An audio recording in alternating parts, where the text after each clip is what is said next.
Il se voyait en nouveau Brando. Le destin en a décidé autrement. Beaucoup auraient lâché, pas lui. Au lieu d'attendre, Damian Chapa a écrit, réalisé et joué ses propres rôles.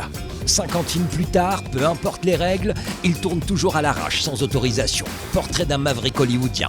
Un vrai. Bienvenue à tous, c'est L.A Confidentiel.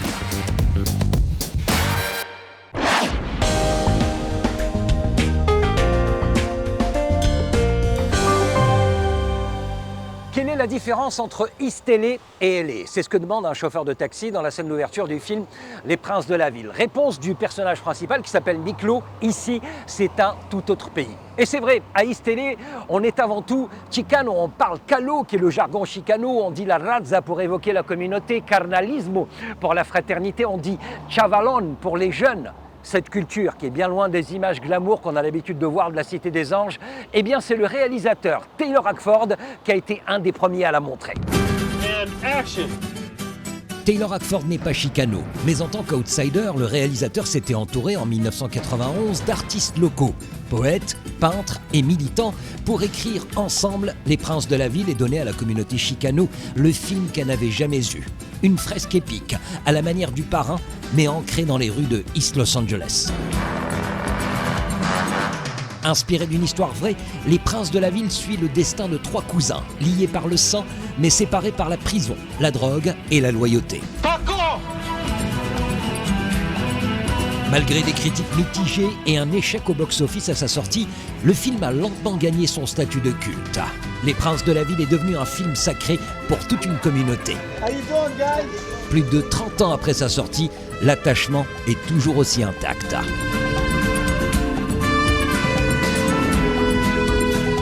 Chapa! Good to see you. Damian Chapa, bonjour. Bonjour. The sunglasses, the jacket, la Honda, your own character. I mean, unbelievable.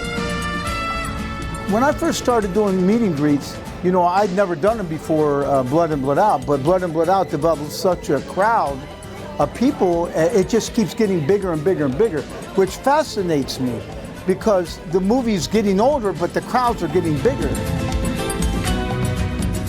You look out in the crowds and there's young people, you get little kids come up and going, but there's locals, you know, it's incredible.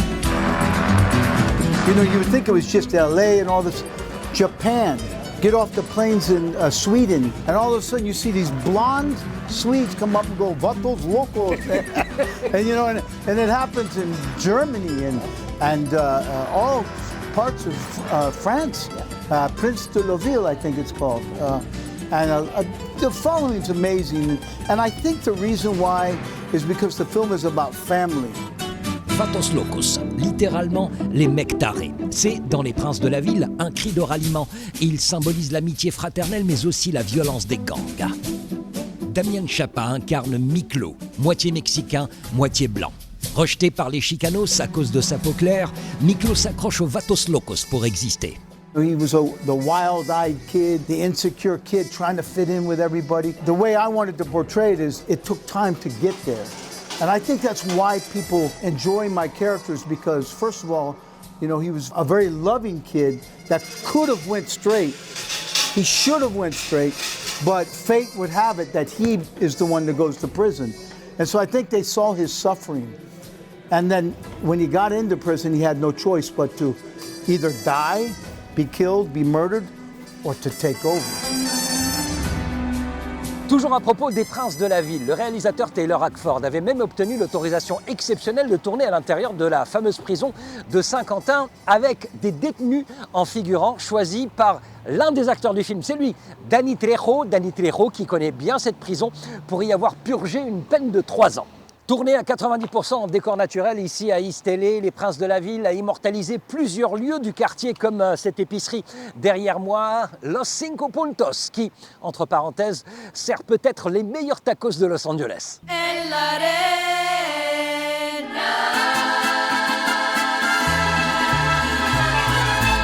Tu confirmes que c'est bon? C'est excellent. Bon, alors carne asada al pastor, qu'est-ce que t'as pris toi? Alors j'ai pris un podes, mais c'est plutôt pour le ressenti que j'ai eu en venant sur cet endroit. Mais il était très bon quand même. Bon, ouais. Je présente Réad qui est venu spécialement de Paris. Bah, il le disait, hein, pour rendre hommage à Miklo, Damian Chapa et à ce film, Les Princes de la Ville. Y los vatos locos. Toi, tu l'as vu combien de fois ce film? Oh, je l'ai vu 1 million de fois, je ne saurais même pas le dire. Comment t'expliques qu'il y a une identification avec ce film alors qu'on n'est pas du tout dans la même communauté, on n'est pas du tout dans le même... C'est peut-être un peu les mêmes histoires. Ce qui me lie un peu, peut-être, avec ce film, avec mon histoire en France, c'est peut-être l'origine, en fait. Je suis d'origine algérienne, mes parents étant algériens, donc en vivant en France, on a tous un peu le même discours, on ne sait pas trop où on est à l'adolescence, on se ressent plus avec un nationalisme d'un pays qu'on ne connaît pas. Et au final, Miklo, qui est né d'un père blanc et qui se ressent latino à l'intérieur, c'est une souffrance qu'il a aussi. Donc je ne sais pas s'il y a une similitude avec ça, je ne saurais pas dire honnêtement, mais on s'identifie, de toute façon on s'identifie facilement au personnage. That's the best thing I've tasted in 9 years, Pato Loco. À suivre, on va retrouver Damian Chapa, mais Damian Chapa, le cinéaste, celui qui se moque des codes et des règles. Mais avant, focus sur d'autres fictions qui, elles aussi, ont mis en lumière la vie des Chicanos dans ce quartier de East LA, avec son quotidien, avec sa communauté et sa culture, unique en son genre.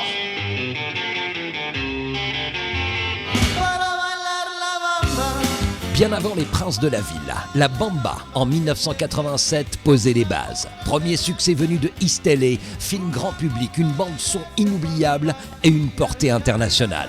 En mettant un visage chicano au cœur du rêve américain, la Bamba ouvre la voie mais reste un film doux et romantique, préférant éviter la complexité de l'expérience chicano. Coming to terms with the lessons one learns through the choices one makes is not easy. Tension raciale, violence de rue, prison. Cette complexité chicano, Edward James Olmos va la décrire dans American Me, son premier film en tant que réalisateur. Sorti en salle en 1992, American Me fait partie aujourd'hui du patrimoine culturel des États-Unis. Mais surtout, Edward James Olmos avait montré à l'époque que le public latino était une audience clé pour Hollywood. And action. Since I've been 21, I've known that the place was going to change, and it has. We're well more than 55 million Americans of Latin descent. 1, 2, wiggle, 1. 3 ans plus tard, Rêve de famille de Grégory Navas s'inscrit dans la même dynamique, mais là où American Me explorait la prison et la violence des gangs, Mi Familia adopte une approche plus intime pour raconter l'histoire des Chicanos. Dans ce cas, une famille de East LA sur 3 générations, un film qui mêle exil, racines et conflits culturels. Our attitude then wasn't, oh, let's see if we can make a movie that, like a minor league baseball, so I can get a contract to go with the majors, so I can make a movie that'll get me into Hollywood. No, our attitude was, forget Hollywood, we have to build an alternative financing, alternative distribution to get these stories told. Les choses ont depuis évolué, mais l'état d'esprit, lui, n'a pas changé. Ce sont encore ces idées hors case qui finissent par faire la différence. À l'image de cette web-série, Gentrified, sur la gentrification d'East Los Angeles, ce phénomène qui consiste à augmenter les loyers dans les quartiers communautaires pour les transformer en espaces urbains cosmopolites. Gentrified, l'histoire de 3 cousins chicanos qui tentent de sauver le petit resto de leur grand-père tout en poursuivant leurs rêves personnels. Ce projet, né en ligne et produit par l'actrice America Ferrera, a connu un tel succès qu'il a été adapté en série télé. You know, there are very typical ways in which we're used to seeing our community represented. And to show our families in all of their humanity, with humor and with heart, is so thrilling to see my life experience represented in ways that I have never seen before.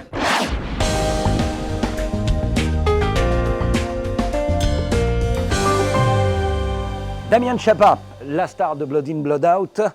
Cigarette à la bouche, ça c'est le personnage du film. Now, take out the cigarette, take out the glasses. There you go. L'autre facette de Damian Chapa, c'est Damian Chapa, le director, le réalisateur. Now I'm back to the director. Yeah, there you go.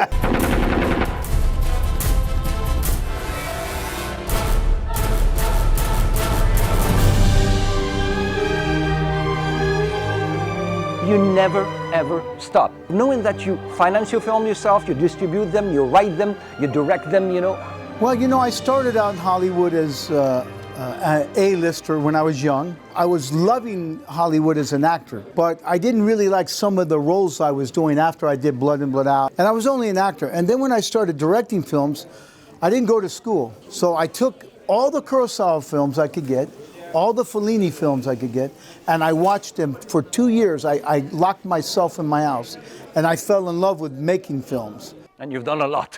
Well, I've done a lot of movies, and some I wouldn't even want you to see, you know, and others I'm very proud of, like Polanski and Bobby Fischer and all these things.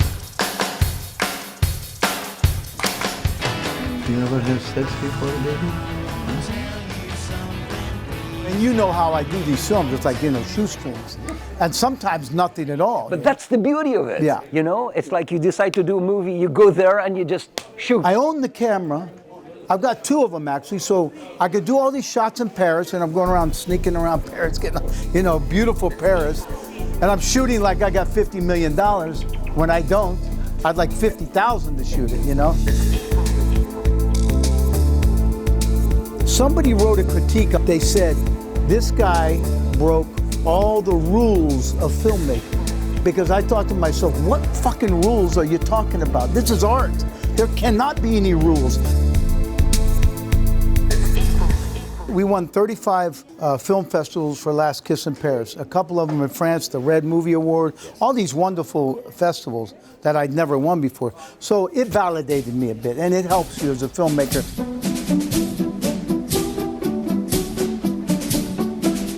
Being an actor is great, and I think this type of response is wonderful, but really deep inside me is a closet geek. You know what I mean? You know, I play the role and I'm good at it, you know, because I grew up tough. But deep inside me is somebody who wanted to be an intellect, but didn't have the opportunity, I think. Put back your glasses. Okay, I'm going back to the character now. Well, cigarette, okay, want the ritual. Okay. Okay, so. So, Miklo from La Onda is giving you a ring. It's called the La Onda ring. And with Chicano people, loyalty is everything. And you've been very loyal to the arts, and I want to give you this ring as a brother, as a fellow artist, and I want to welcome you to La Onda. Yeah.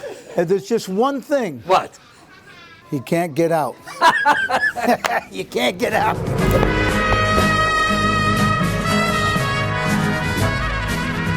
Pour moi, cet arbre représente Istélé. Ça, c'est une des répliques cultes des princes de la ville. Dans ce film, ce simple conifère derrière moi symbolise ce que les membres de la Onda, le gang local, ressentent ici, dans ce quartier de Istélé, ce sentiment de sécurité, d'appartenance à une communauté. Et depuis, l'arbre est devenu une véritable star. Il a même éclipsé les acteurs du film au point de devenir un lieu de pèlerinage pour tous les fans. Je vous présente El Pino, l'ambassadeur officieux de East Los Angeles. C'était L.A Confidentiel. À la semaine prochaine pour une nouvelle immersion hollywoodienne. Bye.